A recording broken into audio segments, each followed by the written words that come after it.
aqui estamos nós para gravar o vídeo de número 3 do nosso estudo do dia 2 de setembro de 2021, quinta-feira de O Livro dos Espíritos. Esse grupo, ele se reúne todas as quintas-feiras a partir das 20 horas no Centro Espírita do Calvário ao Céu, na cidade de Bebedouro, estado de São Paulo. E nós estamos aqui estudando o capítulo 8º do livro 2º de O Livro dos Espíritos. O capítulo 8º se intitula Emancipação da Alma. No estudo de hoje, nós estamos fazendo as questões de número 413 até 424. Então, nós já passamos pelo subitem Visitas Espíritas entre Vivos, no vídeo de número 1. E no vídeo de número 2, nós continuamos nesse subitem e adentramos o item Transmissão Oculta do Pensamento. E agora a gente está na questão número 421. Por que duas pessoas perfeitamente despertas têm muitas vezes instantaneamente ou quase que instantaneamente o mesmo pensamento?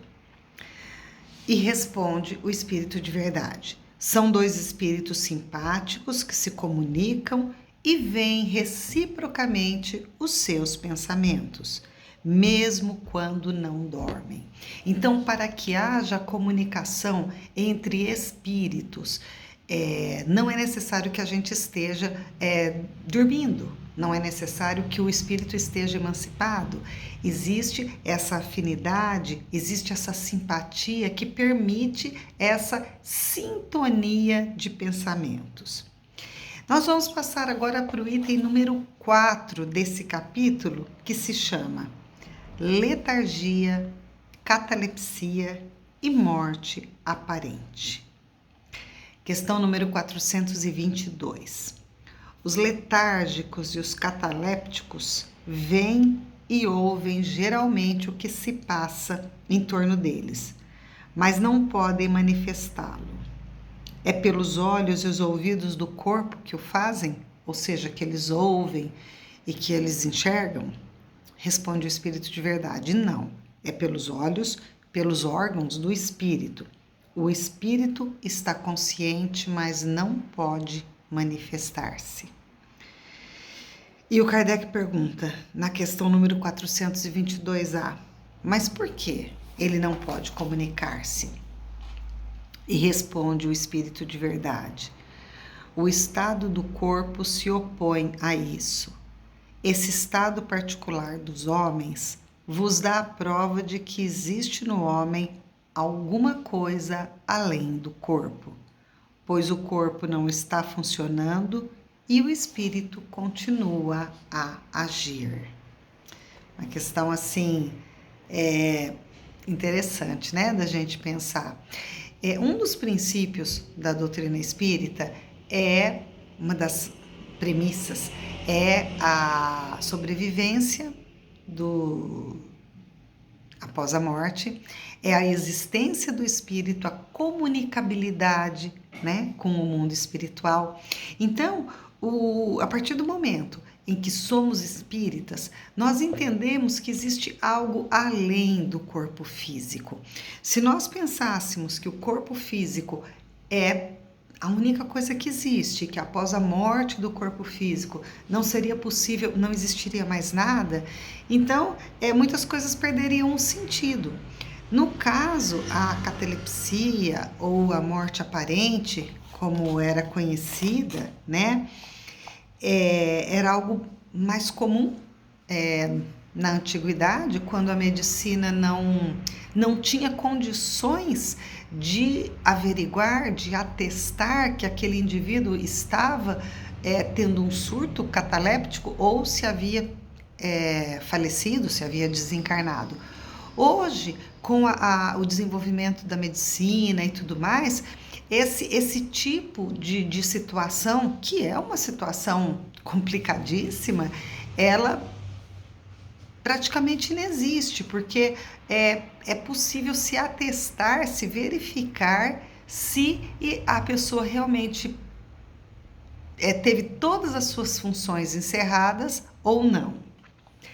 Na letargia, o espírito pode separar-se inteiramente do corpo, de maneira a dar a este todas as aparências de morte e voltar a ele em seguida? Responde o espírito de verdade. Na letargia, o corpo não está morto, pois há funções que continuam a realizar-se. É exatamente isso que antigamente não se tinha condição de atestar, se as funções estavam ainda funcionando, né? Se os órgãos internos estavam funcionando, mesmo com a aparente morte daquele corpo. A vitalidade se encontra em estado latente, como na crisálida, mas não se extingue. Assim sendo, enquanto há vitalidade, o espírito está ligado ao corpo, porque enquanto há vitalidade, o corpo vive, então o espírito não se desligou.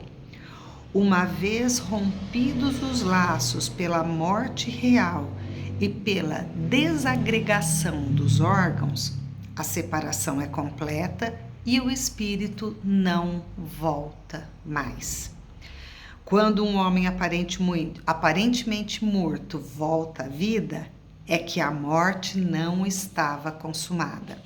Daí cabe que a gente comente que a doutrina espírita não tem entre os seus preceitos, não tem no seu corpo doutrinário a ressurreição, porque a ressurreição ela pressupõe a volta à vida de um corpo que já desencarnou, de um corpo que já morreu, que já faleceu.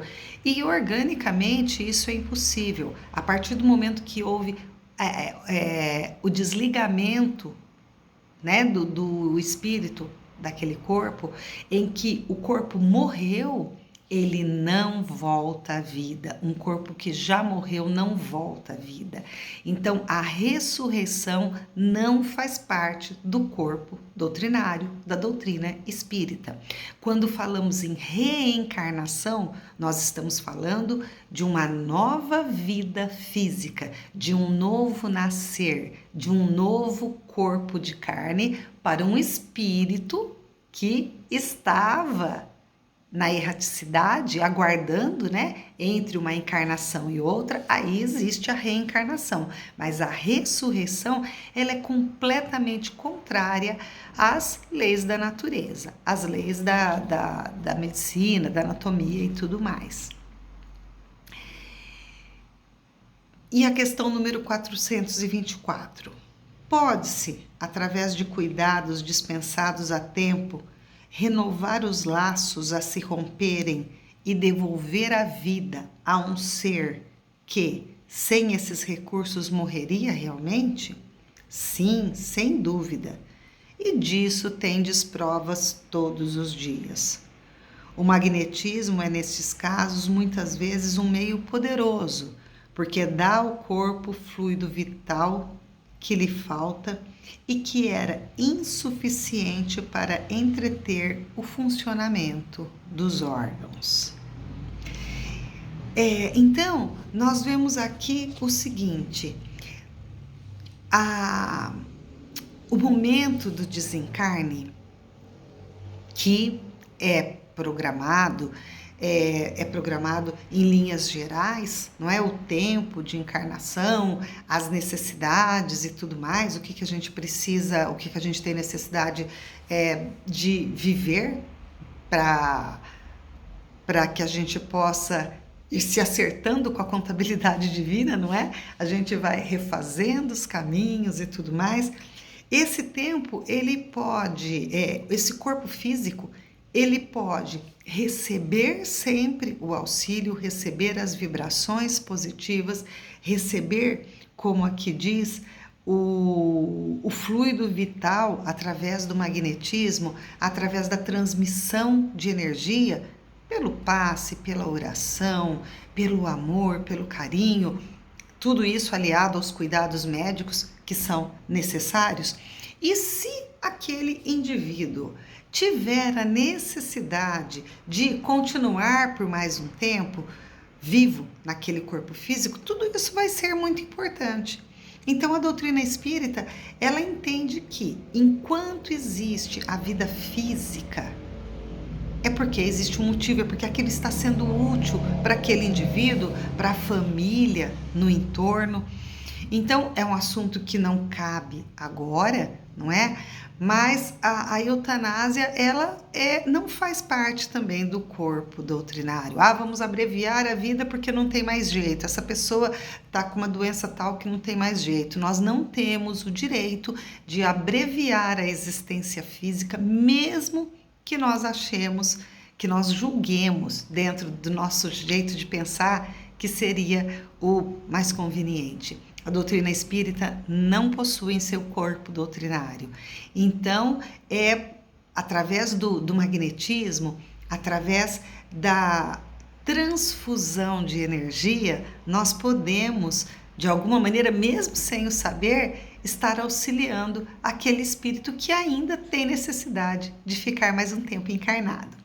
E aqui a gente conclui essa questão número 424, nós concluímos o subitem letargia, catalepsia e morte aparente.